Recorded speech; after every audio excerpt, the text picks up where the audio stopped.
দ্বিতীয় স্কন্ধত দৈৱকী নন্দন কৃষ্ণই এই জগতখনত এই ব্ৰহ্মাণ্ডক কেনেদৰে ৰচনা কৰি কেনেদৰে প্ৰতিপালন কৰি প্ৰতিটো বস্তুতে দৈৱকী নন্দন কৃষ্ণ নিৰাকাৰ নিৰ্গুণ হৰি হৈ প্ৰৱেশ হৈ আছে এই কথা জনাইছে দেৱঋষি নাৰদক পিতৃ ব্ৰহ্মাদেৱে ব্ৰহ্মাদেৱ কি ব্ৰহ্মাদেৱ সৃষ্টিকৰ্তা আৰু লগতে তপোময় সাধক ব্ৰহ্মাই ঈশ্বৰ সেৱা কেনেকৈ কৰে প্ৰথম কৰিছিলে ধৰ্মৰ প্ৰথম পদটো ধাৰণ কৰি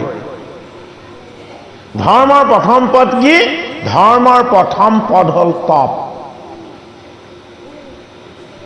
ধৰ্মৰ যি প্ৰথম পদ এই প্ৰথম পদ হ'ল তপ এই তপোময় আচৰণ সহস্ৰ বছৰ কৰি ব্ৰহ্মাদেৱে হৰিক উপাসনা কৰিছিল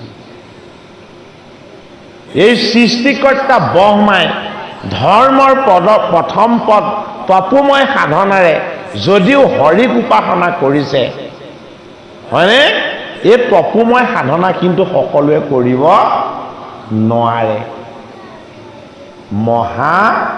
ভাগৱত মহাধৰ্ম ভাগৱতৰ দ্বিতীয় স্কন্ধৰ মূল তত্ত্ব ভাগৱতৰ প্ৰথম স্কন্ধত গুৰু গোবিন্দৰ তত্ত্ব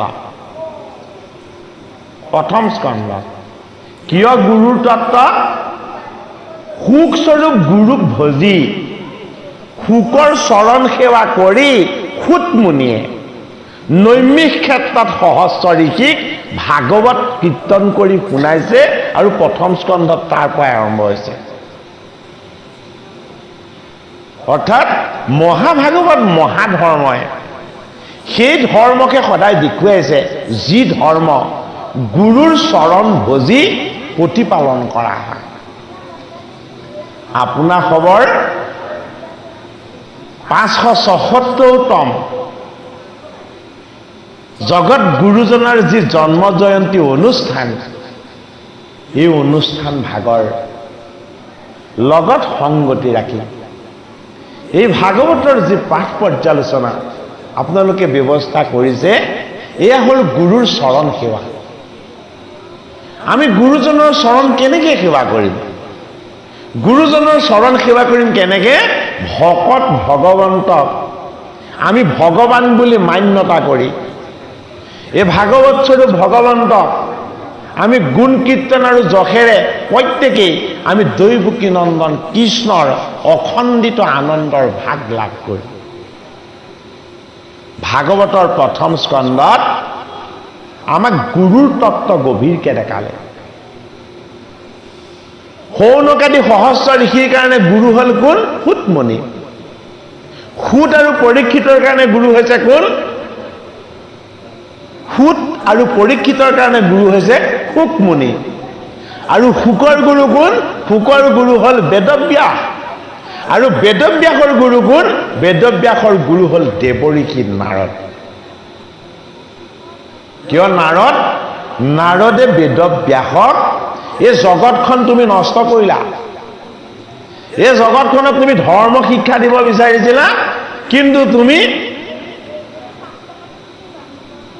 আগমৰ মাৰ্গৰ শাস্ত্ৰবিলাক ইমান ৰচনা কৰি দিলা যে নিগম ৰহস্য তত্ত্ব তোমাৰ শাস্ত্ৰই ঢাকি পেলালে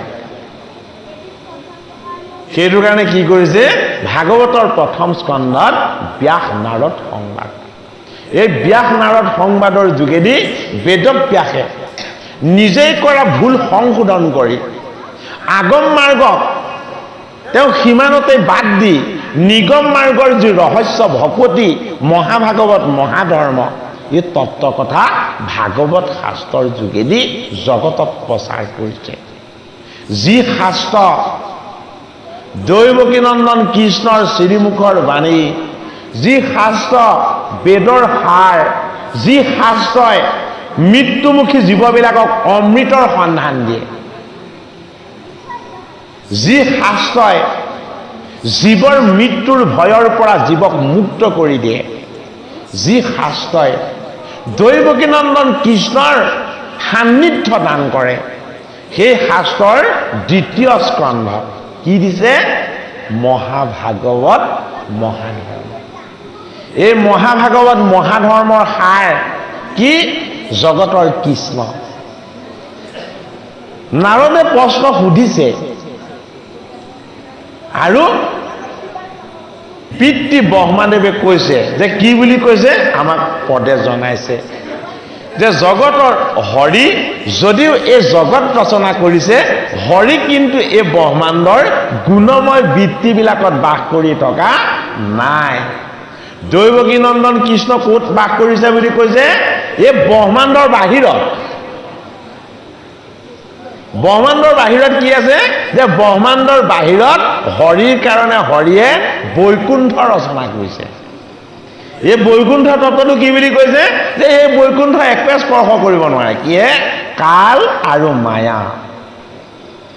জগতক কাল আৰু মায়াই স্পৰ্শ কৰে। জগতখন তিনি গুণময় বৃত্তিত প্ৰতিপালন হৈ আছে।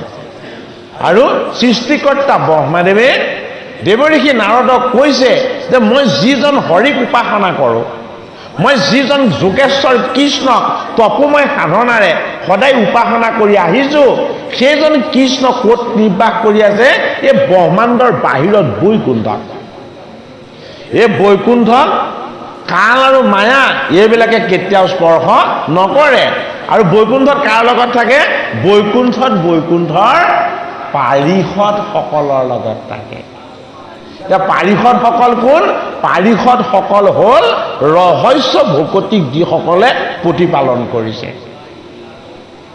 ৰহস্য ভকতিক প্ৰতিপালন কৰিলেহে ভগৱান কৃষ্ণৰ পাৰিষদ হ'ব পাৰে। এইটো কাৰণে বৈকুণ্ঠত যিসকল পাৰিষদ আছে সেইসকলো চতুৰ্ভুজ। সেইসকলক কাল আৰু মায়া স্পৰ্শ কৰিব নোৱাৰে। সেই বৈকুণ্ঠৰ দিব্য তত্ত্ব মই উপাসনা কৰি থাকোঁ। বোলে কিয়? সেইজন অবিনাশী, সেইজন সত্য, সেইজন সনাতন। আৰু এটা কথা আমাক পদে ক'লে কি বুলি? যে দেৱঋষি নাৰদে ব্ৰহ্মাদেৱক প্ৰশ্ন কৰিছে, এই জগতখন যদি কৃষ্ণময় তেতিয়াহ'লে আমি কৃষ্ণক কেনেকৈ বুজিম? তেতিয়া দেৱঋষি নাৰদক ব্ৰহ্মাদেৱে উত্তৰ দিছে যে হে মোৰ পুত্ৰ, হে দেৱঋষি নাৰদ, হে মুনিবৰ, আমি কৃষ্ণক বুজিবলৈ হ'লে কৃষ্ণৰ দ্ৰব্য আগবঢ়াব লাগিব। কৃষ্ণৰ পূজা কেনেকৈ হ'ব? কৃষ্ণৰ পূজা সদায় কৃষ্ণৰ দ্ৰব্য কাৰণেহে হয়। তেতিয়া নাৰদে আচৰিত হৈছে যে কৃষ্ণৰ দ্ৰব্য কাৰণ যদি এই জগতখন, তেতিয়াহ'লে আমি কৃষ্ণক কেনেদৰে ভক্তি কৰিম? কি দ্ৰব্য দি উপাসনা কৰিম? এতিয়া ভজনৰ তত্ত্বটো ইয়াতে ঢাকি ৰাখিছে। শাস্ত্ৰভাগৰ পদতে কি বুলি কৈছে? যে কৃষ্ণক যদি ভজিবলৈ হয় আমি প্ৰথমতে নিজক অৰ্পণ কৰিব লাগিব। ক'ত অৰ্পণ কৰিব লাগিব? দৈৱকী নন্দন কৃষ্ণৰ চৰণত। ভগৱানৰ চৰণত নিজক অৰ্পণ কৰি নোলোৱালৈকে আমাৰ কিন্তু ভক্তি নিষ্কাম নহয়। ভগৱন্তক আমাৰ এই কাইটো দিব লাগিব। এই কাইটো কাৰ? এই কাইটো আমাৰ নহয়। এই সজাটো আমাৰ নহয়। সজাটো কি? সজাটো হ'ল পঞ্চভূতৰ। পঞ্চভূত কি? পঞ্চভূত জগতৰ শ্ৰীহৰি কৃষ্ণ নিজেই। এই বায়ু জমাদগ্নি বৰুণা শশাঙ্ক এই প্ৰজাপতি মহ প্ৰজা প্ৰতিষ্ঠা। অৰ্জুনক কৈছে, হে মোৰ সখা, মই কোন শুনা? এই জগতত তুমি যি বায়ু লৈ আছা, যি বায়ুৱে তোমাক স্পৰ্শ কৰি আছে, এই বায়ুৰূপী ভূত মই তোমাক বায়ুৱেই নহয়, তোমাৰ দেহৰ প্ৰাণৰ তত্ত্বৰূপী প্ৰাণবায়ু। আৰু এই প্ৰাণবায়ুৰে মই জীৱবিলাকক ধাৰণ কৰোঁ। সেইটো কাৰণে তোমাৰ নাম ধনঞ্জয় বায়ু। জীৱৰ বায়ু সত্তাটোক কি বুলি কোৱা হয়? ধনঞ্জয়।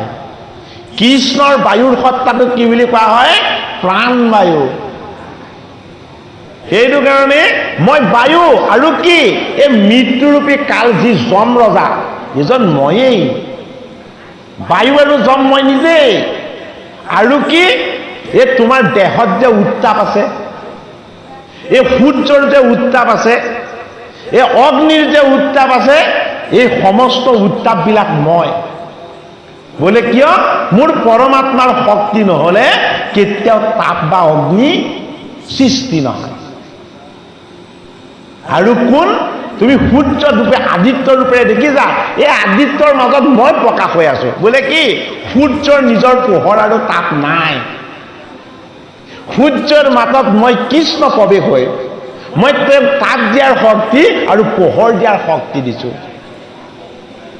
বায়ু যমদ অগ্নি বৰুণ শশাংক বৰুণ মানে কি এই জগতত যিমান জল আছে এই জলৰ জীৱন্ত সত্তা মই সেইটো কাৰণে হৰিৰ এটা নাম কি হৰিৰ এটা নাম হ'ল বৰুণ হয়নে জলৰ বহুত প্ৰকাৰ আছে তাৰ ভিতৰতে সংসাৰত দেখা পোৱা জলটো কি যিটোক আমি পানী বুলি কওঁ হয়নে বাৰু নেদেখা জলটো কি নেদেখা জলটোৰ নাম হ'ল ভৱজল ভৱ মানে মায়া এই মায়া জলটো কোনে ৰচনা কৰিছে হৰিয়ে ৰচনা কৰিছে এটা জলৰ নাম হ'ল কি ভকতিৰ জল ভকতিৰ জলটোৰ নাম কি ভকতিৰ জলটোৰ নাম হ'ল গংগা ক'ৰ পৰা প্ৰবাহিত হৈছে বৈকুণ্ঠপতিৰ বৈকুণ্ঠ ধামৰ অৰুণ চৰণৰ পৰা সেইটো কাৰণে ভৱৰূপী মায়াৰ জলৰ পৰা এই জীৱবিলাকক মুক্ত কৰিবলৈ ভক্তিৰূপী গভীৰ ভকতিৰ জল হৃদয় স্বৰূপ ঈশ্বৰ জগতৰ যোগেশ্বৰ কৃষ্ণৰ চৰণ সেৱা কৰিবৰ নিমিত্তে আমাক কিহৰ কথা কৈছে গংগাময় ভকতিৰ জলৰ কথা কৈছে এই ভাগৱত গংগাৰ পাৰত পাণ্ডৱৰ নাতি পৰীক্ষিতক কৈছে এই গংগাৰ পাৰ কেৱল এখন নদী নহয় এই ভাগৱত কি এই ভাগৱত নিজেই বৈ অহা গংগা যমুনা এই ভাগৱত বৈ আহিছে ক'ৰ পৰা বৈকুণ্ঠৰ পৰা বৈ আহিছে কাৰ যোগেদি বৈ আহিছে হৰিৰ অংশ তত্বৰ যোগেদি এই ভাগৱত বোৱাইছিলে প্ৰথম নাৰায়ণে কালে সৃষ্টিকৰ্তা ব্ৰহ্মাদেৱলৈ ব্ৰহ্মাদেৱক দান কৰিছিলে কেনেকে দুহাত দাঙি আশীৰ্বাদেৰে ব্ৰহ্মাদেৱক কৈ দিছিলে হে সৃষ্টিকৰ্তা ব্ৰহ্মা তোমাৰ কণ্ঠগত হ'ব 4 বেদ 14 শাস্ত্ৰ 18 পুৰাণ জ্ঞান বিজ্ঞান তদং ৰহস্য মহাভাৰত গীতা ৰামায়ণ সমস্ত শাস্ত্ৰ বৈকুণ্ঠপতিৰ আশীৰ্বাদত কিমান শক্তি আছে দুহাত দাঙি আশীৰ্বাদ দিয়াৰ লগে লগেই ব্ৰহ্মাদেৱৰ সমস্ত শাস্ত্ৰ কণ্ঠগত হৈ গ'ল এই শাস্ত্ৰৰূপী ভাগৱত বৈকুণ্ঠৰ কল্পতৰু ব্ৰহ্মাদেৱে যদিও পালে এই কল্পতৰু বোৱাব লাগিব এই কল্পতৰুক বিলাব লাগিব কাক বিলালে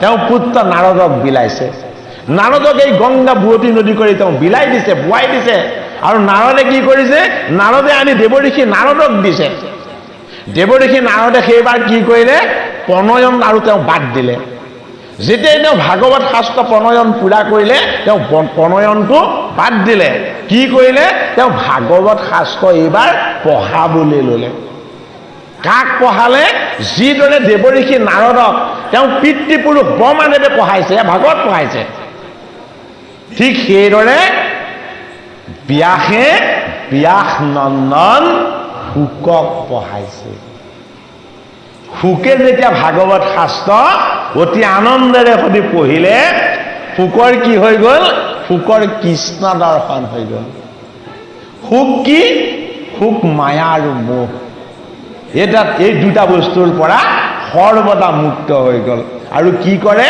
কেৱল গোবিন্দৰ কীৰ্তন কৰে কেৱল গোবিন্দৰ কীৰ্তন কৰি এই জগতত গোবিন্দৰ গুণ আৰু গান গোবিন্দৰ মহিমা এইবিলাককে প্ৰচাৰ কৰি ফুৰে মৃত্যুমুখী জীৱ অভিসন্তান লাভ কৰা জীৱ পাণ্ডৱ বংশৰ পুণ্যময় নাতি এই পৰীক্ষিতৰ জীৱনলৈ এটা ডাঙৰ সংকট নামি আহিলে কি সংকট নামি আহিলে মৃত্যুৰ সংকট জীৱৰ লগত জগতৰ ঈশ্বৰে এটা বস্তু দি পঠিয়ায় সেই বস্তুটোৰ নাম কি মৃত্যু আৰু মৃত্যুটোৰ লগত এটা মায়া উপহাৰ দি পঠিয়ায় এই মায়াটো কি? মৃত্যু ভয়। মৃত্যু ভয়টো মায়া, কিন্তু মৃত্যু ভয়টো কেতিয়াও সত্য বস্তু নহয়। কিয় সত্য নহয়? যে জন্ম যদি পাইছে মৃত্যু নিৰ্দিষ্ট সময়ত নিৰ্দিষ্ট স্থানত প্ৰত্যেক জীৱৰে হ'ব। এই জন্ম মৃত্যুৰ জড় বন্ধনবিলাকৰ পৰা দেৱঋষি নাৰদৰ দৰে ঋষিজনকো মুক্ত কৰি এই বৈকুণ্ঠৰ কল্পতৰু ভাগৱত শাস্ত্ৰ, যি বৈভৱস্বৰূপ ঈশ্বৰ তত্ত্বৰ জ্ঞান দেৱঋষি নাৰদক দান কৰিছে। পৰীক্ষিতে ভাগৱত শুনিছিলে কিয়? মৃত্যুৰ ভয়ত। কাৰণ 7 দিনতে এতিয়া তেওঁৰ মৃত্যু হ'ব। পৰীক্ষিতে 7 দিনত মৃত্যু হোৱা নহয়, কিন্তু আমিও 7 দিনেহে জীয়াই আছো। আমিও 7 দিনে জীয়াই থাকো। ৰোটেশ্যন হয়, মাহ হয়, মাহৰ পাছত বৰ্ষ হয়, এনেকৈ বাঢ়ি গৈ থাকে। কিন্তু দিনটো 7টাই। এই 7টা দিনততো কোনেও 8টা দিন কৰি ল'ব পৰা নাই, হয়নে নহয়? তত্ত্বগতভাৱে যদি আমি চাওঁ, আমিও 7 দিনীয়া। সপ্তাহৰ যিকোনো এটা দিনত আমাৰ মৃত্যু হ'ব, আমি কোনেও ক'ব নোৱাৰোঁ। মৃত্যুৰ ভয়ৰ পৰা যদি মুক্ত হ'বলৈ হয়, আমি কাৰ আশ্ৰয় ল'ব লাগিব? গুৰুৰ আশ্ৰয় ল'ব লাগিব, শাস্ত্ৰৰ আশ্ৰয় ল'ব লাগিব, সাধু সংগৰ আশ্ৰয় ল'ব লাগিব। আৰু কাৰ আশ্ৰয় ল'ব লাগিব? বৈকুণ্ঠপতি অৰুণ চৰণৰ আমি আশ্ৰয় ল'ব লাগিব। যতৈশ্ৰহে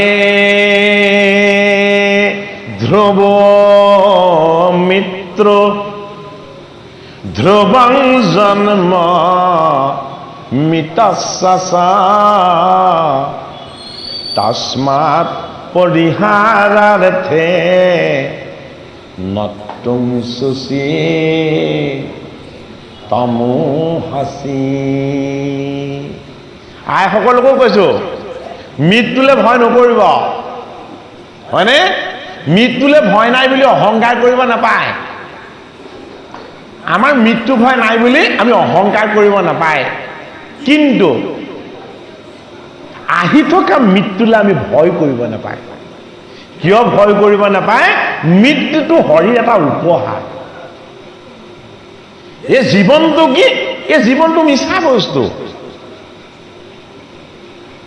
এই জীৱনটো সত্য বস্তু নহয়। এই জীৱনৰ সাৰ কি? এই জীৱনৰ সাৰ কৃষ্ণ। কৃষ্ণ কি? কৃষ্ণ থকাৰ কাৰণে কথা কৈ আছো, কৃষ্ণ থকাৰ কাৰণে কাণেৰে শুনি আছো। যদি কৃষ্ণ সত্তা আমাৰ পৰা ওলাই গুচি যাব, ইয়াতে পৰি থাকিব লাগিব। সেইটো কাৰণেই যদি কৃষ্ণ সত্তা আমাৰ দেহত নাথাকিলে, আমি যদি ইয়াতে পৰি জড় হৈ থাকিব লাগে, তেতিয়াহ'লে জগত কৃষ্ণময় হয় নে নহয়? আমাক যদি চৈতন্য কৰি ৰাখিছে, এই চেতনা জগতৰ হৰি কৃষ্ণই হয় নে নহয়? সেইটো কাৰণে জাতৈশ্ৰহী ধ্ৰুৱ মিত্ৰ, জগতৰ হৰিৰ দৃষ্টি বা কৃপাত আমি জন্ম ললো। কি হয়? মানৱ হৈ। ধ্ৰুৱং জন্ম মিতস্যসা, যদি তুমি কৃপাত দৃষ্টিত তুমি জন্ম পাইছা, হৰিৰ কৃপাত তোমাৰ এদিন মৃত্যু হ'ব। তস্মাৎ পৰিহাৰাৰ্থে, এই মৃত্যুজনিত কথাবিলাকৰ কাৰণে তুমি কোনো চিন্তা নকৰিবা।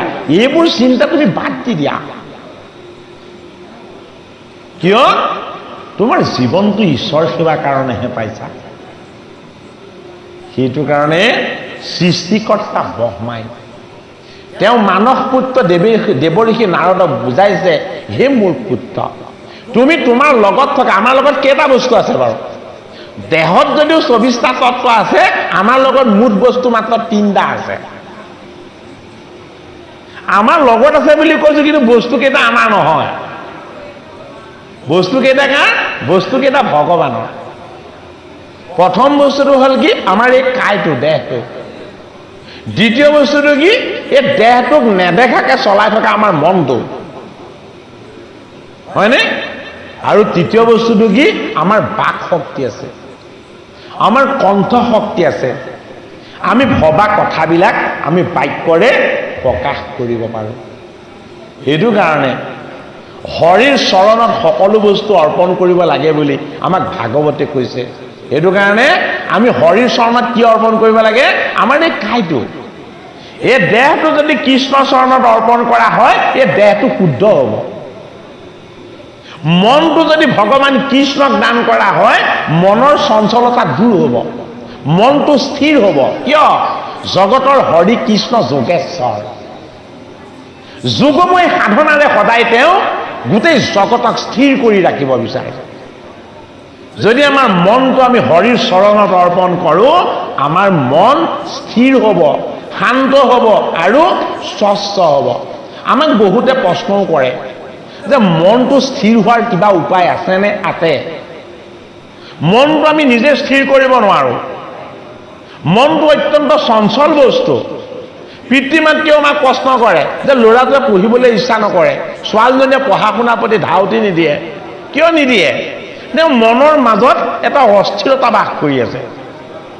মনৰ মাজত বাস কৰি থকা অস্থিৰতাটো যদি আঁতৰ কৰিবলৈ হয়, এটা স্থিৰ বস্তুত আশ্ৰয় ল'ব লাগিব। এটাতকৈ স্থিৰ বস্তু কি? গোটেই ব্ৰহ্মাণ্ড বিনাশ হলেও জগতৰ হৰি কৃষ্ণৰ বিনাশ নহয়। গোটেই জগত বিনাশ হৈ গলেও জগতৰ হৰি দৈৱকী নন্দন কৃষ্ণৰ কোনো ক্ষয় নহয়, অক্ষয় অব্যয়। যদি আমাৰ মনটোক এই অক্ষয় অব্যয় কৃষ্ণৰ অৰুণ চৰণত আমি যদি আশ্ৰয় ল'বলৈ দিওঁ, আমাৰ মন শান্ত হ'ব। মন মনা ভৱমদ ভোক্তা মদিউজি মাম নমস্কুৰো মাম এব বৈশ্বসেয়কেতা বানম আত্মনাম মৎপৰায়ণা। অৰ্জুনে কৃষ্ণক সুধিছিলে যে হে কেশৱ, এই মন নামৰ ইন্দ্ৰিয়টো ইমান দুৰ্জয়, তোমাক দেখি থাকোঁতে তোমাৰ ফালে চাই মই মোহিত হৈ থাকোঁ। যেতিয়াই কৌৰৱৰ ফালে চাই দিছিলোঁ মই হুক হুককৈ কান্দি দিলোঁ। চোৱাচোন, কৌৰৱৰ ফালে চোৱাৰ কাৰণে অৰ্জুনে কান্দি দিয়া নাছিলে জানো? তোমাৰ ফালে চাই থাকোঁতে মই ঠিকেই আছিলোঁ, কিন্তু যেতিয়া তোমাৰ ফালে পিঠি দি মই যেতিয়া কৌৰৱৰ ফালে চাই দিলোঁ, মোৰ দেহ পুৰিবলৈ ল'লে, গোটেইখন ভেদ দেখিবলৈ ল'লো। অভেদ্য নহয়। তুমি ঈশ্বৰ ৰূপেৰে মোক দৰ্শন দি থাকোঁতে মই সকলো কৃষ্ণ বুলি ভাবি আছিলোঁ। কৌৰৱৰ ফালে চাই দিয়াৰ লগে লগে গোটেইখন ওখৰ চাপৰ দেখিবলৈ ল'লো। তেতিয়া ভগৱান কৃষ্ণই অৰ্জুনক উপদেশ দিছে, মন মনা ভৱমদ ভোক্তা। হে অৰ্জুন, তুমি চাওঁতে জলৈকে নোচোৱা, কিন্তু মনটো তুমি মোক দি থব লাগিব। তুমি কৰোঁতে যি নকৰা, মনটো কিন্তু তুমি মোক দিব লাগিব। তুমি ভাবোঁতে যি ভাবি নাছা কিয়, তোমাৰ ভাৱৰ মাজত তুমি মোক প্ৰতিষ্ঠা কৰি ৰাখিব লাগিব। মন মনা ভৱমদ ভোক্তা মদিউজি মাম নমস্কুৰো। তুমি সৰ্বদা সৰ্বক্ষণ তুমি হৃদয়ত কেৱল মোক নমস্কাৰ কৰি থাকা, মোক উপাসনা কৰি থাকা, মোৰ গুণ গাই থাকা। বোলে কি হ'ব? এইটোৱেই মোৰ তত্ত্ব। বোলে কি? তোমাৰ ইন্দ্ৰিয়কেইটাক স্থিৰ কৰা। এইটোৱেই হ'ল মোৰ তত্ত্ব। বোলে কি? তুমি মোক পাই যোৱা। এইটোৱেই হ'ল তত্ত্ব। বোলে কি? এই জড় জীৱৰ বন্ধনৰ পৰা তুমি তোমাক মুক্ত কৰি দিয়া। ভাগৱতৰ 2য় স্কন্ধৰ পদে এক কৃষ্ণদেৱ ব্ৰহ্মাদেৱে উপাসনা কৰোঁ বুলি তেওঁ পুত্ৰ দেৱঋষি নাৰদক কোৱাৰ লগতে কৈছে যে হে মোৰ পুত্ৰ, তুমি সকলো বস্তু কৃষ্ণত অৰ্পণ কৰিবা। তুমি কৃষ্ণত সকলো অৰ্পণ নকৰাৰ কাৰণে মোক ঈশ্বৰ বুলি ভাবিছিলা। যেতিয়া তুমি সকলো কৃষ্ণত অৰ্পণ কৰি দিবা, তুমি বুজি পাবা, তুমি অনুভৱ কৰিবা, আৰু কি হ'ব? তুমি অখণ্ডিত আনন্দ লাভ কৰিবা। সেইটো কাৰণে বেদৰ সাৰ দৈৱকী নন্দন কৃষ্ণ।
কৃষ্ণৰ মায়াই হবে হয়াবি মোহিত কৃষ্ণৰ গুণৰে অন্ত নভাৰে কহিত কিন্তু হবে আপোনাৰ মতিয় অনুসাৰে অৱতাৰলীলা গাৱে কৃষ্ণৰে মতাৰে এতে প্ৰমাণ মাত্ৰ কৃষ্ণক সদায় কহো কৃষ্ণই অৱতাৰ শুনাব হৰাই প্ৰকৃতিক পাঠ্যতে কৰে চেতন জানলা তনু জল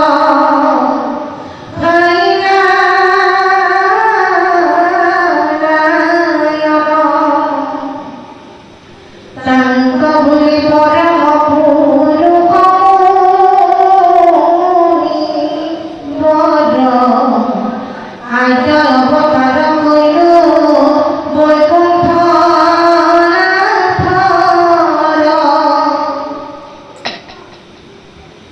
কাল মায়া মূল প্ৰাণ কৃষ্ণ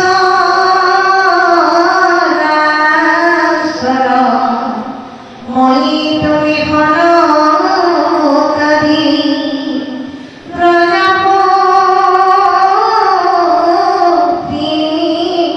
হৰ দেৱপুৰ গন্ধৰ্ব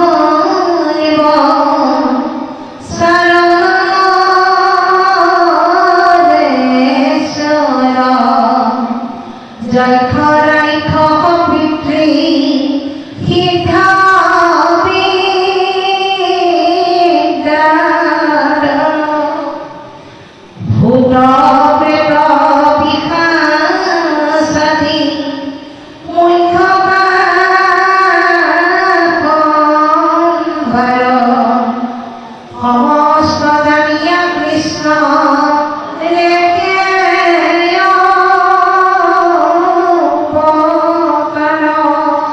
দেৱঋষি নাৰদে এতিয়া বুজাই কৈ দিলে দেৱঋষি নাৰদক ব্ৰহ্মাদেৱে বুজাই কৈ দিলে যে এই জগতখন যে বিষ্ণুময় এই জগতত থকা প্ৰতিটো বস্তু যে বিষ্ণুৰে তত্ত্ব কি বুলি বুজালে যে জলসায়ী নাৰায়ণে এই জগতক তেওঁ পৰম শক্তিৰে প্ৰতিপালন কৰি আছে এই জলসায়ী নাৰায়ণজনৰ স্থিতি কি বোলে নিৰ্গুণ আকাৰ শূন্য সেইজনৰ আকাৰ আৰু প্ৰকৃতি কি কোনেও দেখুৱাব নোৱাৰে কিয় তেখেতৰ স্বৰূপ অনন্ত হয়নে আত্মা আৰু পৰমাত্মা পৰম জ্যোতিময় তত্ত্ব জগতত যিমান আকাৰ আছে সকলো নিৰাকাৰ বোলে কি সাৰটো হ'ল কৃষ্ণ যিমান মূৰ্তি আছে প্ৰতিটো মূৰ্তিৰ তত্ত্ব কৃষ্ণ বোলে কিয় সেই মূৰ্তিটোৰ ৰূপটোত কৃষ্ণই লুকাই আছে এতিয়া দেৱঋষি নাৰদক পিতৃ ব্ৰহ্মাদেৱে কৈছে যে হে মোৰ পুত্ৰ মই সৃষ্টিকৰ্তা ব্ৰহ্মাদেৱ হৰিদেৱ তুমি আৰু তোমাৰ জ্যেষ্ঠ ভাতৃ সনক সনন্দ সনাতন সনত কুমাৰ এইসকল হৰিদেৱ আৰু কোন হৰ মহাভাগত শিৱ কাৰ অংশ হৰিৰে অংশ এতিয়া শিৱৰ আকৌ লগৰীয়াবিলাক অলপ বেলেগ ধৰণৰ নহয় হয়নে বাৰু শিৱৰ লগৰীয়াবিলাক কি ভূত প্ৰেত যক্ষ ৰক্ষ এইবিলাক শিৱৰ লগৰীয়া অকণমান কৈ দিলে বুজি পাব শিৱ মানে আত্মা এই আত্মা প্ৰকাশ হয় ক'ত? ভূতত। এতিয়া আমাৰ দেহটো কি? দেহটো পঞ্চভূত নহয় জানো? এই পঞ্চভূতটোক একেলগে ভূত বুলি কোৱা। এই পঞ্চভূতত কিহে ধৰি আছে? আত্মাই ধৰি আছে। আত্মাৰ স্বৰূপ কি? আত্মাৰ স্বৰূপটো হ'ল শিৱ। শিৱ বুলি ক'লে আমাৰ বৰ বেলেগ এটা ভাগ লয়। শিৱ বুলি ক'লে সেই ভঙুৱা শংকৰ, ত্ৰিশূলধাৰী শংকৰ, আমাৰ তেনেকৈ বুজি লয়। সেয়া নহয়, শিৱ বিষ্ণুৰ নাম। শিৱৰ নিজৰ নাম নাই নহয়। কেলে? নাম নোহোৱাৰ কাৰণেহে কান্দিছিলে। জন্ম হৈ ৰোদন কৰা নাছিলে জানো? কিয় ৰোদন কাঢ়িছিলে?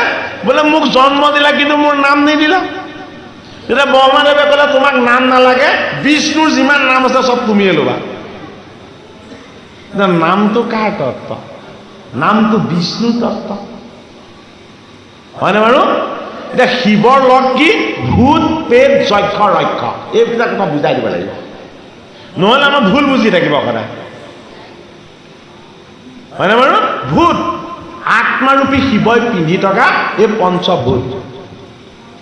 এই ভূতটোৰ লগত এটা প্ৰেত আছে। প্ৰেতটো কি? জন্মৰ পৰা মৃত্যুলৈকে থকা আমাৰ বন্ধনবিলাক। কেনেকুৱা বন্ধন?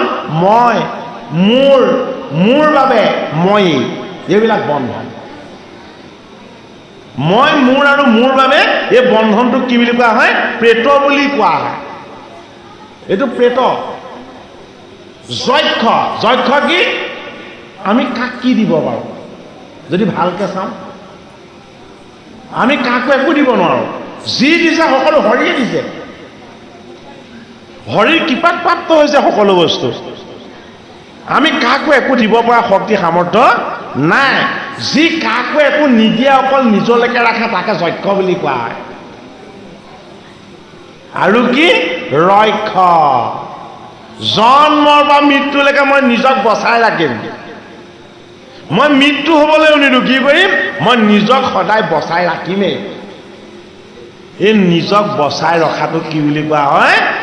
ৰক্ষ বুলি কোৱা হয়। এইসকল কোন? প্ৰমথপতিৰ কৰা, প্ৰমথপতিৰ এইসকল পতিবোৰ। শিৱৰ এটা নাম কি? প্ৰমথপতি। আত্মা। আত্মা কি? গুণময় নহয়, আত্মা নিৰ্গুণ। এই নিৰ্গুণ আত্মাত আশ্ৰয় লৈ থকা যি তত্ত্ববিলাক, বন্ধনকাৰী বস্তুবিলাক, এই বস্তুবিলাক কি?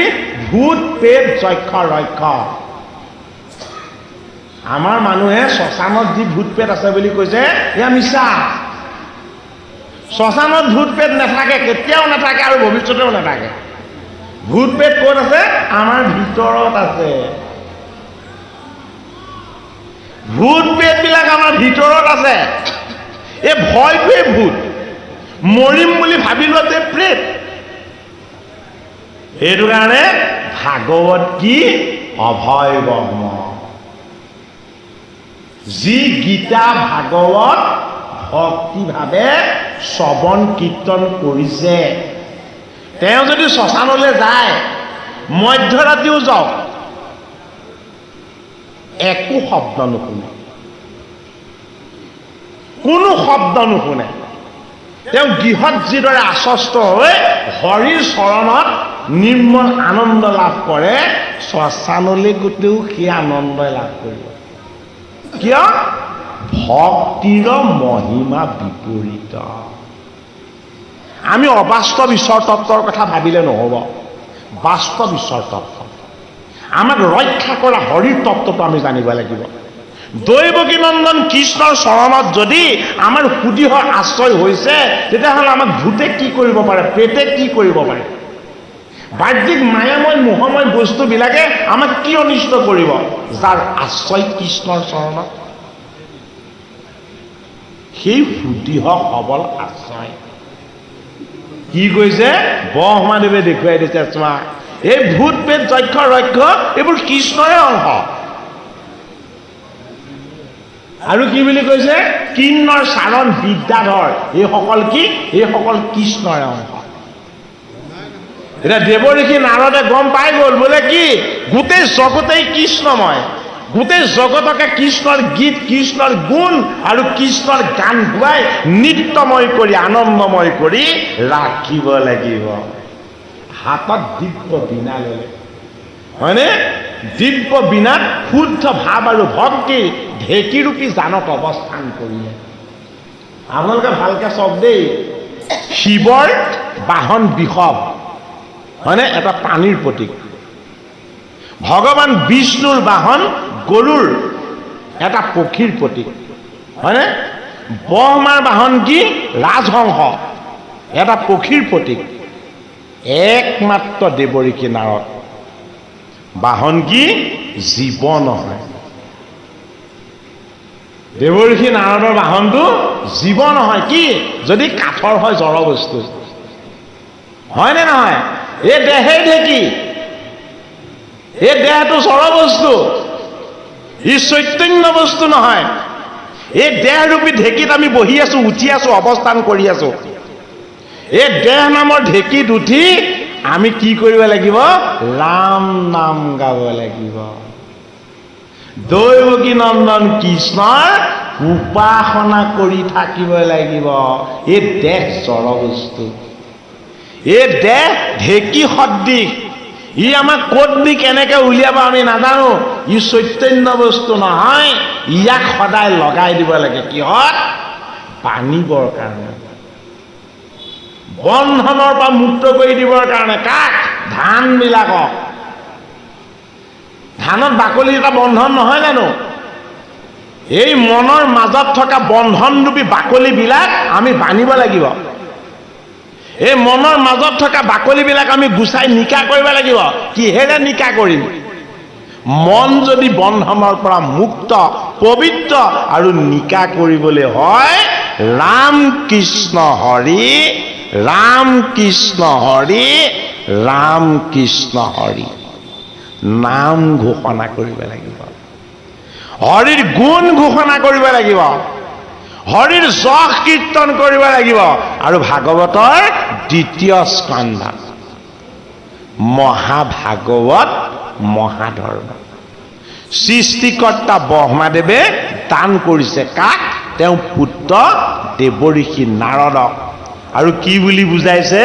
এই জগতত প্ৰতিটো তত্ত্বই কেৱল কৃষ্ণ। এইটো কাৰণে জীৱক হিংসা কৰিব নেপায়, জীৱৰ অন্যায় কৰিব নাপায়। ভক্তি ৰত্নাকৰ শাস্ত্ৰত সন্তৰ লক্ষণত প্ৰথম সেই কথাটোকে দিছে যে ঈশ্বৰৰ সেৱকজন কি হৈ যায়? সন্ত হৈ যায়। ঈশ্বৰক উপাসনা কৰাজন কি হৈ যায়? মহন্ত হৈ যায়। মহান গুণৰ গৰাকী হৈ যায়। কেনেকে হয়? কোনো জীৱক আৰু কেতিয়াও হিংসা নকৰে। জীৱই কষ্ট পালে নিজে কষ্ট পাইছো বুলি ভাবে, সেইজনক কি বুলি কোৱা হয়? সন্ত বুলি কোৱা হয়। বৈকুণ্ঠৰ কল্পতৰু ভাগৱত শাস্ত্ৰ শ্ৰৱণ কীৰ্তন কৰি আমি নিজক সংশোধন কৰিব লাগিব। জীৱবিলাকৰ প্ৰতি ঈশ্বৰ প্ৰেম ৰাখিব লাগিব। আৰু লগতে সমস্ত জীৱক ঈশ্বৰ কৃষ্ণৰ মূৰ্তি বুলি আমি ভাবিবলৈ অভ্যাস কৰিব লাগিব। এয়া হ'ল ভাগৱত শাস্ত্ৰই দিয়া ৰহস্য ভকতিৰ আনন্দময় জ্ঞান। কৃষ্ণই পাঠ কৰে।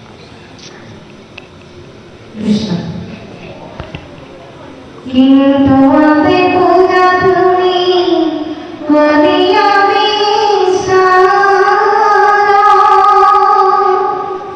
বিভূতি হপতি কার্য কত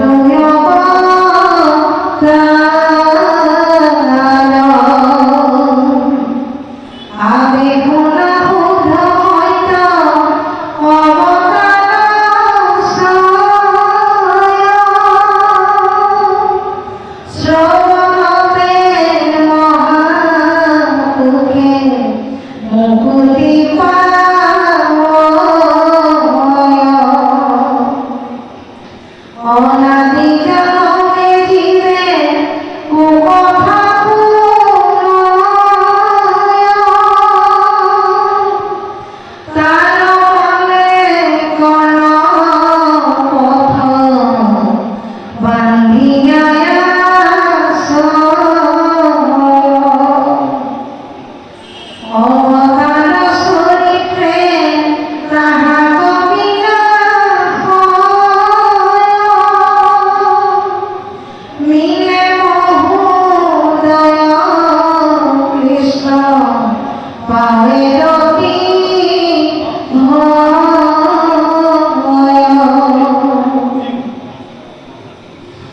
শুনা কিছু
লীলা অবতার প্রথম ছবি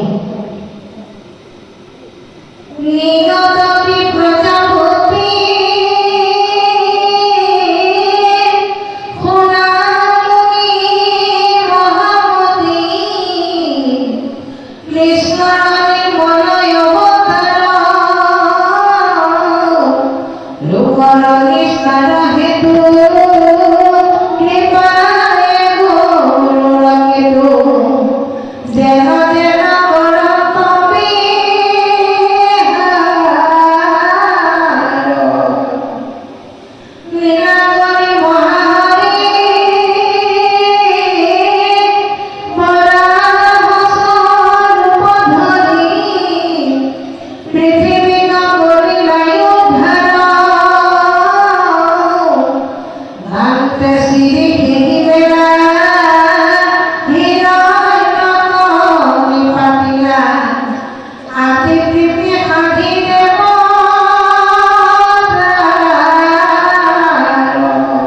হৰিৰ মায়া শক্তি কি হৰিয়ে মায়াৰ যোগেদি এই জগতখনক কেনেদৰে চলাই আছে হৰিৰ মায়া হৰিৰ বাহিৰে কোনেও নেজানে বিষ্ণুৰ মায়াত পৰি কৈলাশ ধামত মহাযোগ আচৰণ কৰা শিৱৰ কি হৈছিলে?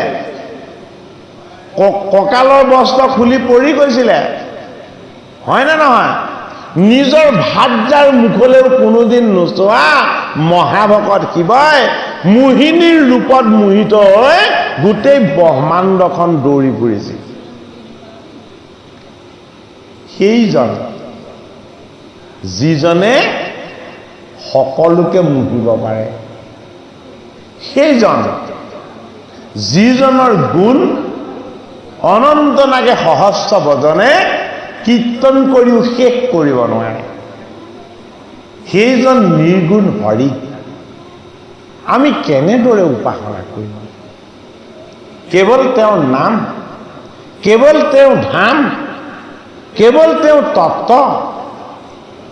এয়াই জানো তেওঁক উপাসনা কৰাৰ ব্যৱস্থা? ভাগৱতৰ 2য় স্কন্ধত দেৱঋষি নাৰদক তেওঁৰ পিতৃ ব্ৰহ্মাদেৱে হৰিৰ মায়াৰ পৰা মুক্ত হ'বৰ কাৰণে, জীৱনৰ জড় বন্ধনবিলাকৰ পৰা আমিও যাতে মুক্ত হ'ব পাৰোঁ, হৰিৰ সেৱা সুখৰ নিৰ্মল আনন্দই আমাৰ হৃদয়ত যাতে সদায় ক্ৰিয়া কৰে, কি কৈছে? হৰিৰ লীলা অৱতাৰ কথন দেৱঋষি নাৰদক কৈছে। আৰু আমাক এতিয়া পদে জনালে কি?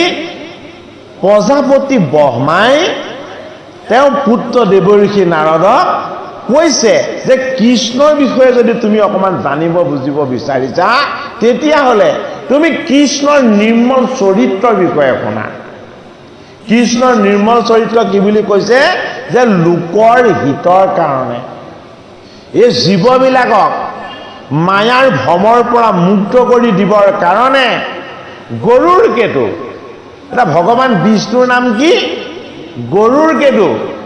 গৰুৰ হ'ল এটা পক্ষী, কেতু মানে যি তাক আসন হিচাপে বৰণ কৰে, নহয়নে বাৰু? তাৰ তত্ত্বগত অৰ্থটো কি? গৰুৰ হ'ল আমাৰ দেহত লুকাই থকা প্ৰাণ পক্ষী। এই প্ৰাণ পক্ষীৰ কান্ধত সদায় বহি আছে। কোন বহি আছে? আত্মাৰূপী ঈশ্বৰ।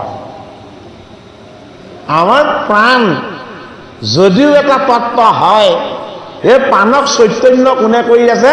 পৰমাত্মাই। এইটো কাৰণে প্ৰাণ হ'ল এটা পক্ষী গৰুৰ।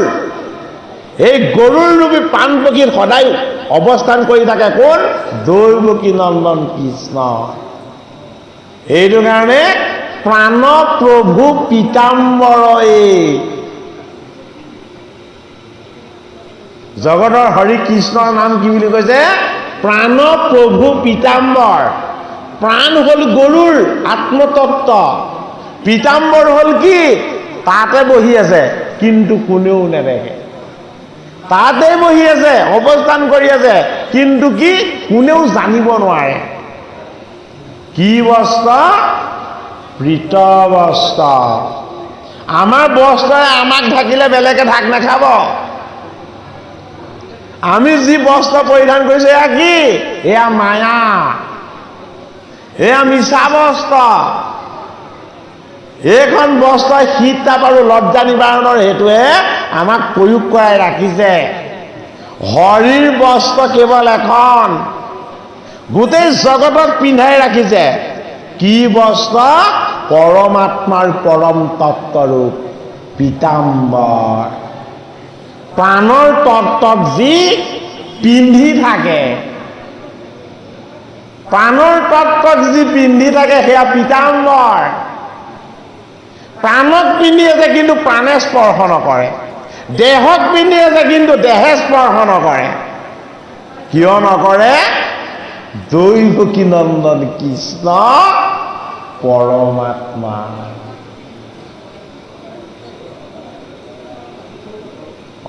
যে পৰমাত্মা, তেওঁক একো বস্তুৱে, একো পাৰ্থিৱ বস্তুৱে তেওঁক স্পৰ্শ নকৰে। কৃষ্ণ পাৰ্থিৱ, ঐচিন্ত অনন্ত সনাতন শক্তি। এই জগতখনক তেওঁ উদ্ধাৰ কৰি দিছিলে। ক'ৰ পৰা? ৰসাতলৰ পৰা। জগতখন ক'ত ডুব গৈ আছিলে?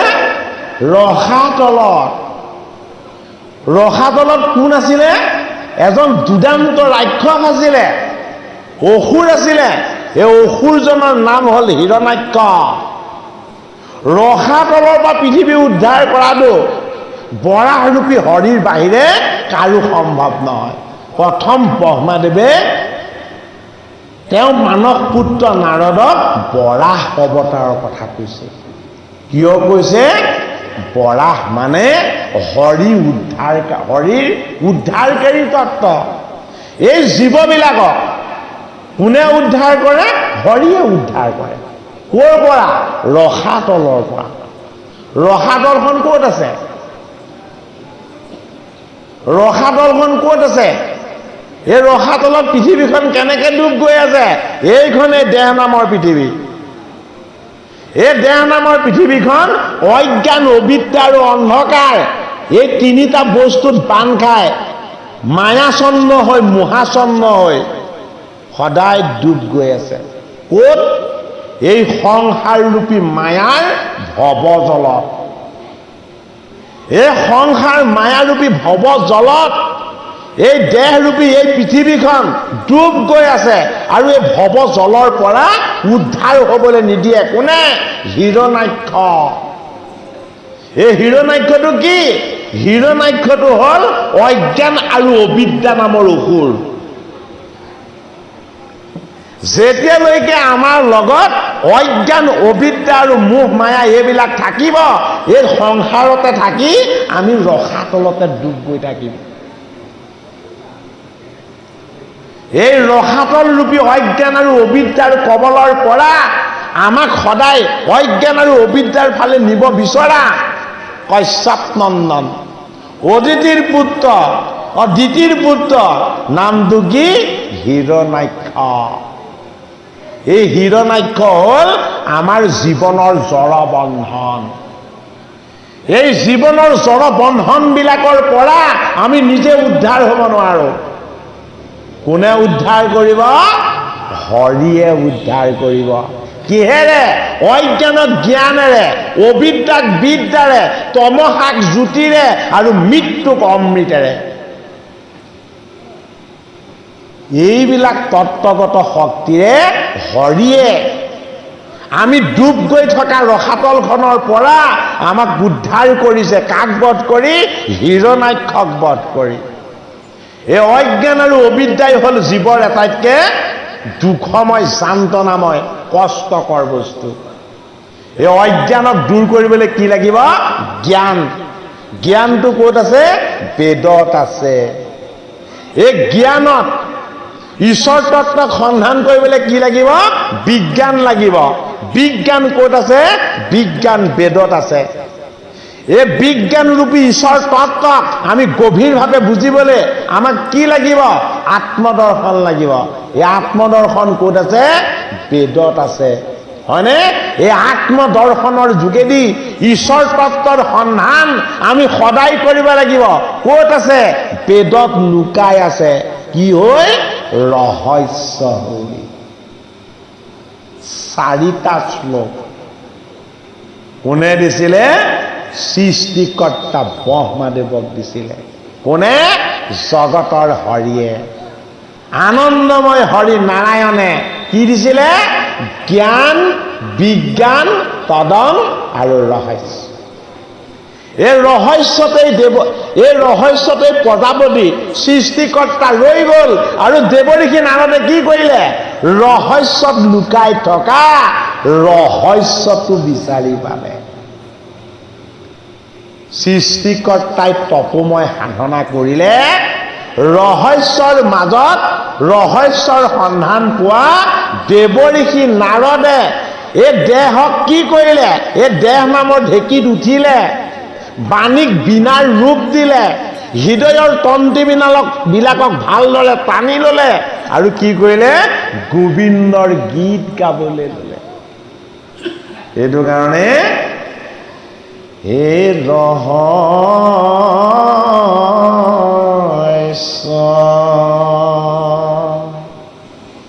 গজানে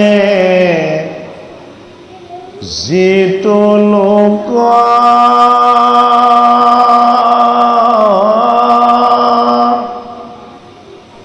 সতত কীৰ্তন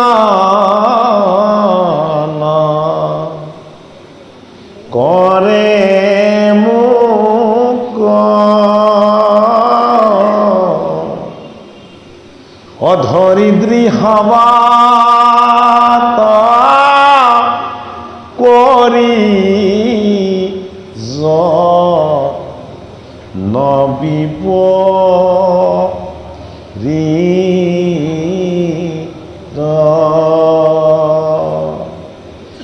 মোৰ সৰ্বোত্তম দুয়ো পাৱে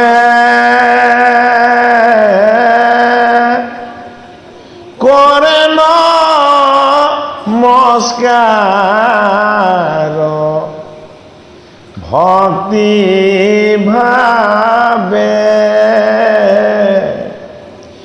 তাৰ মূৰৰে হেৰি না হিকনা শীত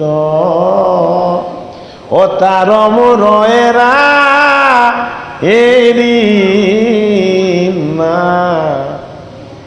হিকনা শীত ৰহস্যৰ মাজত লুকাই থকা ৰহস্যটো দেৱঋষি নাৰদে পালে। কি কৰিলে? ধৰি দৃঢ়বত। কি ব্ৰত ধৰিলে? তোমাৰ নাম, তোমাৰ গুণ, তোমাৰ যশ, তোমাৰ লীলা, তোমাৰ ভকতৰ সংগ আৰু হে কৃষ্ণ তোমাৰ অৰুণ চৰণ। কি হ'ব? অকল ইয়াকেই বন্দনা কৰিম, কেৱল ইয়াকেই কীৰ্তন কৰিম, কেৱল ইয়াকেই উপাসনা কৰিম। সততে কৃষ্ণ কীৰ্তন কৰে। ব্ৰত দৃঢ় ধৰিলে কি? ব্ৰহ্মচাৰী হ'ল। ভাগৱতৰ পঞ্চম স্কন্ধত ভাগৱতৰ চতুৰ্থ স্কন্ধৰ অন্তত কি আছে? পুৰঞ্জন উপাখ্যান। জৰা নামৰ কন্যাকিয়ে নাৰদৰ লগত বিয়া হ'বলৈ আহিছিলে। কি কৰিলে? বোলে মই ব্ৰহ্মচাৰী। বোলে কি? মই কৃষ্ণৰ একান্ত সেৱক। হে জৰা, তুমি মোৰ ওচৰলৈ নাহিবা। বোলে কিয়? মই তোমাক ভাৰ্যা ৰূপেৰে বৰণ কৰিব নোৱাৰো। কৃষ্ণৰ কীৰ্তন জড়ৰূপী জড়তাৰ পৰা, বন্ধনৰ পৰা মুক্ত হৈ যোৱাৰ ব্যৱস্থা। জৰাৰ স্বামিত্ব দেৱঋষি নাৰদে স্বীকাৰ কৰিব নোৱাৰিলে বা নকৰে। সেইটো কাৰণে ৰহস্য ভকতিৰ ৰহস্য তত্ত্ব কৃষ্ণৰ গুণ কীৰ্তন। আৰু কি কৰিছে? সৃষ্টিকৰ্তা ব্ৰহ্মাই কৈছে, হে মোৰ পুত্ৰ, এই জগতখন অজ্ঞান আৰু অবিদ্যাৰ ৰসাতলত ডুব গৈ আছিলে। বৰাহৰূপী হৰিৰে ধৰ্মৰ 4 পদ কৰি তেওঁ পদ প্ৰসাৰিত কৰিলে। বৰাহৰ 4 পদ কি? ধৰ্মৰ 4টা পদ। বৰাহৰ 4 পদ কি? জ্ঞান বিজ্ঞান তদং ৰহস্য। বৰাহৰ 4 পদ কি? ঈশ্বৰৰ 4 বস্তুৰ তত্ত্ব। এই 4 পদেৰে তেওঁ শুঙি শুঙি নামি গৈছিলে ৰসাতললৈ। কি পালে? পৃথিৱীক পাই গ'ল। হিৰণ্যাক্ষ আহি গ'ল। হিৰণ্যাক্ষক বধ কৰিলে, পৃথিৱী উদ্ধাৰ কৰিলে। বোলে কি? পৃথিৱীৰ গন্ধগুণ আছে। এইটো কাৰণে বৰাহে শুঙি শুঙি নামিছিলে ৰসাতললৈ নামতে। কি গন্ধ আছে? 2টা গন্ধ, এটা মৎস্যগন্ধা, এটা পদ্মগন্ধা। মৎস্যগন্ধাটো মিছা বস্তু, পদ্মগন্ধাটো হৰিৰ তত্ত্ব। হিৰণ্যাক্ষক বধ নকৰিলে মৎস্যগন্ধা হৈ থাকিব। হিৰণ্যাক্ষ যদি বধ হৈ যায়, সুগন্ধি প্ৰবাহ হ'ব। এই সুগন্ধি হ'ল দৈৱকী নন্দন কৃষ্ণৰ চৰণ পদৰ তুলসীৰ সুগন্ধি। বৰাহে লীলা কৰি জগতক উদ্ধাৰ কৰি কৃষ্ণৰ মহিমাকে প্ৰকট কৰিছে। কৃষ্ণ পাঠা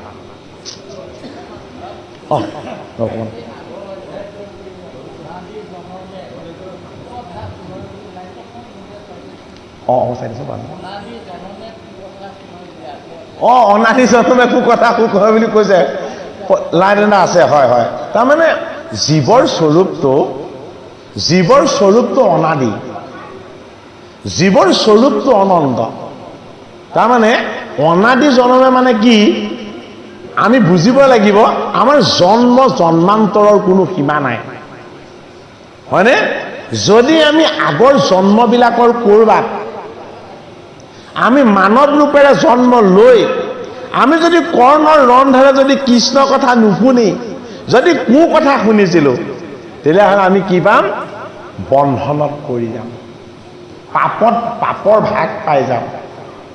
সেইটো কাৰণে যদি কোনোবাই তেনেকুৱা পাপৰ ভাগ পাইছিলেও যদি এই জন্মত আহি ভকতৰ সংগত গুৰুক ভজি যদি কৃষ্ণ কথা শ্ৰৱণ কীৰ্তন কৰে, এই বন্ধনৰ পৰা মুক্ত হৈ যাব। গীতাৰ এজনা শ্লোকত এই অনাদি ঈশ্বৰ তত্ত্বৰ কথাটো ভগৱান কৃষ্ণই কৈছে। অভক্তা দিনিভূতানি ব্যক্ত মধ্যা নিভাৰত অভক্তনি ধনান্নেব তত্ত্বকা কৰি দেৱনা। হে অৰ্জুন, এই দেহটো তোমাৰ ভাৰত, এই ভাৰতৰূপী দেহ তুমি জীৱাত মালে যদি তুমি আহিছা, এই দেহত তুমি ব্যক্ত হৈছা কি হৈ? মোৰ অংশ হৈ। এই দেহৰ তত্ত্বলৈ অহাৰ আগত তুমি কি আছিলা জানানে? অৰ্জুনে কৈছে নাজানো নহয়, তুমি অব্যক্ত আছিলা। বোলে কি? মই অব্যক্ত ঈশ্বৰ, মই অব্যক্ত ঈশ্বৰত তুমি লীন গৈ আছিলা। আৰু মোৰ কৃপাত এই জীৱাত্মা ৰূপেৰে দেহৰ তত্ত্বলৈ যে তুমি আহিলা, আকৌ মোৰ কৃপাত তুমি অব্যক্ত হৈ গুচি যাবা। কি হৈ যাবা? মোত লীন যাবা। এতিয়া জীৱবিলাকৰ আচল গতিটো হ'ল গোবিন্দ। বন্ধনত যদিও পৰি থাকে, গোবিন্দই কৃপা কৰি কোনোবা এটা জনমত ভকতৰ সংগ দি, শাস্ত্ৰৰ সংগ দি, গোবিন্দৰ চৰণ সেৱা কৰি এই জীৱক কি কৰি দিয়ে? এই বৰাহ ৰূপেৰে উদ্ধাৰ কৰি দিয়ে।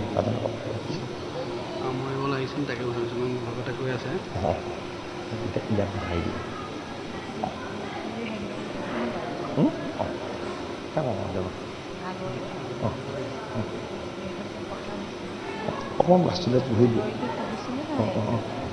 অকণমান পঢ়ি দিওঁ আৰু এই লাষ্টলৈকে পেজটো শেষ হয়, পেজটো শেষ কৰি দিওঁ।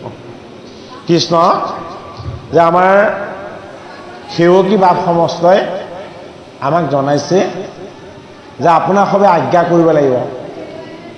সেৱকীয়ে জনালেও যদি ভকতে আজ্ঞা নকৰে, তেতিয়াহ'লে অনুষ্ঠান সামৰিব পৰা নাযাব। গতিকে আমি সেৱকীয়ে আমাক জনাইছে, আমি কৃপালু বাপ বান্ধৱ সমস্তক জনাইছোঁ, যিদৰে আপোনাক সবে আমাক আজ্ঞা কৰিছিল এই আসনত বহি ভাগৱত কথা চৰ্চা কৰিবলৈ। গতিকে আপোনাৰ খবৰ যদি আজ্ঞা হয়, অনুষ্ঠান ভাগৰ আমি সামৰণি দিশলৈ যাব পাৰিম।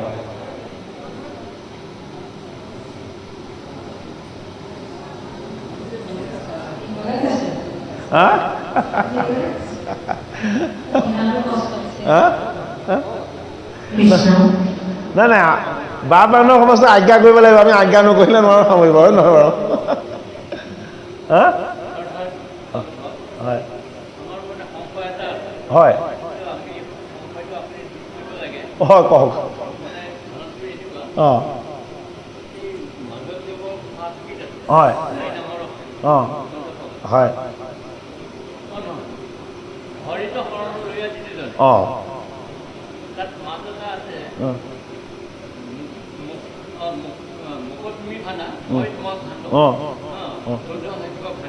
অঁ বুজা নাই। আচ্ছা আচ্ছা, অকণমান কথা দুটামান কৰিব লগা হৈছে যে তোমাকো মই ভাণ্ডো মোকো তুমি ভাণ্ডা, 14 সাক্ষীব ভাণ্ডিব কোনো উপায়। বাপজনে কৈছে যে মাধৱেনো 14জন সাক্ষী ক'ত বিচাৰি পালে? নহয় বাৰু, আমাৰ দেহত 14জন সাক্ষী আছে। কোনে বহুৱাই থৈছে? দৈৱকী নন্দন কৃষ্ণই বহুৱাই থৈছে। এই সাক্ষী কেইজন কিন্তু স্বতন্ত্ৰ নহয়। হয়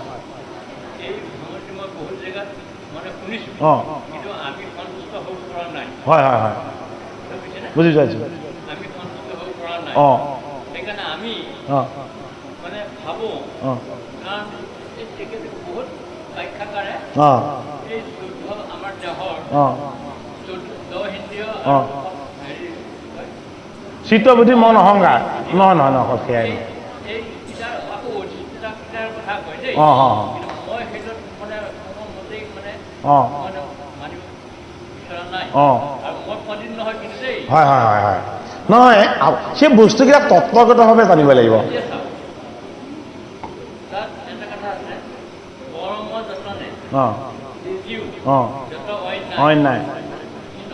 অঁ মোক তুমি ভানা এইটোৱে বাকী গোটেই আগৰ যিটো আছে খালি অঁ হৰিত শৰণ লৈ অঁ হয়নে হয় সেইটো কৈ পেলাই কৈ আছে যে ৰাম নাম কোৱা কৃষ্ণ ক'লা হয় ৰাম বোলা হয় এইখিনিকে কৈ আছে নহয় জানো? হয় হয় এতিয়া চাওক, আমি আজি এটা এই ভাগত পাঠত পাই গ'ল অঁ যাব দেই যে চাৰি বেদ 14 শাস্ত্ৰই তাকেই কয় তাকেই কয় হয়নে হয় আমি এতিয়া সেইকাৰণে কৈছোঁ যে 14 শাস্ত্ৰ কি কৈছে যে এক ভগৱানৰ বাহিৰে অন্য নাই নাই হয়নে হয় আমাৰ এই 14 শাস্ত্ৰ ধেৰ আছে এইখন হ'ল আমাৰ নিগম নিগম বাকীবিলাক আগম আগম এতিয়া কথা হ'ল কি এই এইটো এতিয়াই বুজি পাবলৈ বিচাৰিছে যে মই এইটোৱে ভাবিছোঁ সেই 14খন শাস্ত্ৰৰ কথাটোৱে কৈছে অঁ বুজি পাইছোঁ বুজি পাইছোঁ আপুনি কোৱা সাক্ষীকেইজন হয় যে 14 শাস্ত্ৰ সাক্ষী হয় নহয় বাৰু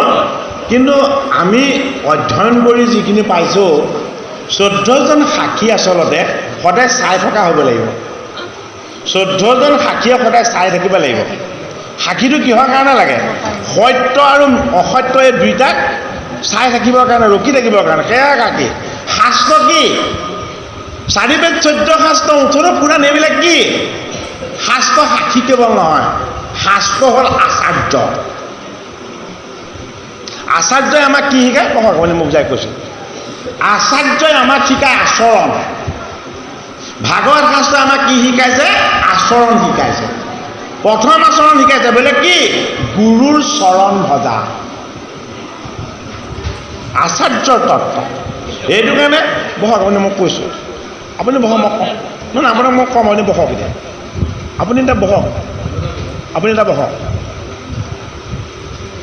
আপুনি যি 14জন সাক্ষী 14খন শাস্ত্ৰৰ কথা কৈছে এয়া সাক্ষী নহয় ডেফিনেটলি সাক্ষী নহয় কিয় সাক্ষী নহয় 14 শাস্ত্ৰ হৰি নিজেই হৰিৰ তত্ত্ব কি হৰিৰ তত্ত্ব হ'ল পৰমাত্মা পৰমাত্মাৰ পৰম তত্ত্বক চাই থাকিবৰ কাৰণে তেওঁ নিজে ৰচনা কৰিছে 14জন সাক্ষী ক'ত এই পৃথিৱী নামৰ এই দেহ তত্ত্ব এই পৃথিৱী নামৰ দেহ তত্ত্বত প্ৰথমজন সাক্ষী কোন প্ৰথমজন সাক্ষী হ'ল আমাৰ 2 দৃষ্টিত বহি থকা সাক্ষীজন 2 দৃষ্টিত কোন বহি আছে আদিত্য আদিত্য কাৰ তত্ত্ব আদিত্য আত্মাৰ তত্ত্ব আদিত্য হ'ল আত্মাৰ তত্ত্ব এইটো কাৰণে আত্মাৰূপী আদিত্যই কি কৰে এই বাহিৰখন চোৱাৰ কথা কোৱা নাই আমি এই দুটা চকুৰে কিমান পাপ কৰিছোঁ আমি এই দুটা চকুৰে আমি নজনাকৈ কিমান পাপ সঞ্চয় কৰি আছোঁ আপুনি আপুনি আপুনি বহি লওক না মোক ক'বলৈ দিয়ক তাৰ পাছত ক'ব সকলোৱে জানে অঁ বাক্য হৈ গৈছে অঁ আমিহে সন্তুষ্ট হোৱা নাই নহয় নহয় আপুনি যদি শাস্ত্ৰৰ কথাত সন্তুষ্ট নহয় আপোনাক কোনো সন্তুষ্ট কৰিব লাগিব শাস্ত্ৰ নহয় এতিয়া চাব দেই অঁ আমাৰ ভাগৱততো আছে অঁ মোক যদি বিশ্বাস নকৰা আমুক পুৰাণত চাই লোৱা নাৰী পুৰাণত চোৱা অঁ বিষ্ণু আছে আছে তেনেকৈ কয় আছে সাহিত্য সেই বিষ্ণু পুৰাণেই নহ'ল নহয় নহয় কৃষ্ণ বস্তুটো শাস্ত্ৰসন্মত হ'ব লাগিব আপুনি কিবা এটা কথা যদি মানি নলয় তেতিয়াহ'লে সেইটো আপোনাক কোনেও মানি ল'ব নোৱাৰে কিয় মানি ল'ব নোৱাৰে শাস্ত্ৰৰ কথাটো আপুনি মানি নল'বও পাৰে কিন্তু শাস্ত্ৰসন্মত কথা আমাৰ 2 দৃষ্টিত আদিত্য আছে আদিত্য কি আদিত্য হ'ল আত্মাৰ তত্ত্ব ঈশ্বৰ তত্ত্ব যদিও দৃষ্টিত আছে তেওঁ আত্মাত থাকি পেলাই তেওঁ সকলো চাই থাকে হয় নে নহয় নাসিকাৰ ৰন্ধত কোন আছে অশ্বিনী কুমাৰ ৰয় তেওঁলোকে কি কৰি থাকে আমি চন্দন তুলসীৰ সুগন্ধি লৈছিলোঁ নে মায়া আৰু মোহৰ মৎস্যগন্ধাৰ দুৰ্গন্ধ লৈছিলোঁ আমাৰ ইয়াতে থাকি তেওঁ চাই আছে হয় নে নহয় কাৰণত কৰ্ণত কোন থাকে? কৰ্ণত থাকে দিগগণ। দিগগণ নামৰ দেৱতাজনে কি থাকে? আমি কোন দিশে গৈছিলোঁ? ভকতিৰ মাৰ্গৰ দিশে গৈছিলোঁ নে অভকতৰ দিশেৰে গৈছিলোঁ? সেইজন দেৱতা সেয়া চাই আছে, হয়নে? হস্ত পদ্মত কোন আছে? তেওঁ ইন্দ্ৰক বহুৱাই থৈছে। ইন্দ্ৰই কি কৰি আছে? স্বৰ্গৰ সুখৰ কাৰণে কাম কৰিছিলোঁ নে ঈশ্বৰ সুখৰ কাৰণে কাম কৰিছিলোঁ? যদি স্বৰ্গ সুখৰ কাৰণে কাম কৰিছিলোঁ তেতিয়াহ'লে এয়া মিছা বস্তু। যদি ঈশ্বৰ সুখৰ কাৰণে কাম কৰিছিলোঁ তেতিয়াহ'লে এয়া সত্য বস্তু, হয় নে নহয়? দুখন পদত বহি আছে বিষ্ণু। বিষ্ণুৱে ক'লৈ নিয়ে? বিষ্ণু বুদ্ধিয়ে আমাক ঈশ্বৰ তত্ত্বৰ ফালে নিয়ে। আৰু যদি আমাৰ বিষ্ণু বুদ্ধি বা বৈষ্ণৱিক জ্ঞান নহয়, আমি মায়াময় মোহময় ভ্ৰান্তিযুক্ত স্থানলৈ আমাক নিব। এইজন দেৱতা আমাৰ পদতে বহি আছে বিষ্ণু হৈ, হয়নে বাৰু? ভূৰ্যত বহি আছে মিত্ৰ, লিংগত বহি আছে প্ৰজাপতি, হয়নে? চৰ্মত বহি আছে বায়ু, হয়নে? বাক্যত বহি আছে বহ্নি। এই 14জন দেৱতাই আমাৰ দেহ তত্ত্বত কি হৈ আছে? সাক্ষী হৈ আছে। চিত্ৰগুপ্ত ৰূপী এই যমদূতৰ দূতজনে কি কৰিব? এই 14জন সাক্ষীয়ে যি কৈ আছে সকলোবিলাক লিখি আছে। যম ৰজাক নি সেইখন দি দিবগে। যম কি? যম হ'ল বৈষ্ণৱ। বৈষ্ণৱজনক কি পাতিছে বিষ্ণুৱে? বিচাৰক পাতিছে। ন্যায় অন্যায় ধৰ্ম অধৰ্মৰ বিচাৰবিলাক জমে কৰি জীৱাত্মাবিলাকে যদি পুণ্যৰ ভাগ লাভ কৰিছিলে হৰিৰ চৰণৰ তত্ত্বৰ ফালে, আৰু যদি পাপ সঞ্চয় কৰিছিলে নৰকৰ দুৱাৰৰ ফালে। এই জীৱৰ সদ্গতি আৰু যম যান্ত্ৰণাময় বেয়া গতি শাস্ত্ৰই দিছে।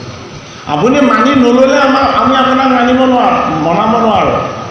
কিন্তু শাস্ত্ৰই দিয়া যিটো বিচাৰ, শাস্ত্ৰৰ বিচাৰৰ বাদ দি আমি নিজৰ মত আৰোপ কৰি আপোনাক একো ক'ব নোৱাৰোঁ। আমি বুজি পাইছোঁ, আপোনাক ক্ষমা কৰিব, আপুনি আমাতকৈ বয়োজ্যেষ্ঠ। আমি আপোনাক বুজাব পৰা শক্তি আছেনে? আমি আপোনাক কিবা এটা ক'ব পৰা সামৰ্থ্যই আছে। আমি আপোনাৰ পুত্ৰ বয়সৰ, আপোনাৰ চৰণৰ এজন সেৱক। আমাৰ অপৰাধ হ'লে আপোনালোকে হাঁহি হাঁহি মূৰীখন কৰিব লাগিব। মই হয়নে নহয়? আমি আপোনালোকৰ চৰণৰ সেৱকহে। আপুনি কিবা এটা সুধিছে, আমি নাজানো বুলিও ক'ব পাৰোঁ। নাজানো বুলি ক'লেতো আমাৰ একো শাস্তি নাই, নাজানো, হয়নে নহয়? কিন্তু এই আসনত বহি আখৈ মাতিব পায় জানো? আখৈ মাতিব নাপায়। কিবা এটা কথা যদি আমি বুজি পাইছোঁ তেতিয়াহ'লে ভকত বৈষ্ণৱে সুধিলে আমি তাক শুদ্ধ কথাটো ক'ব লাগিব। যদি ইয়াতো কিবা সিদ্ধ হৈছে, আমি আপোনাৰ চৰণত আৰু ৰাইজৰ চৰণত আমি ক্ষমা প্ৰাৰ্থী। আমাক ক'বলৈ দিয়ক। কওক।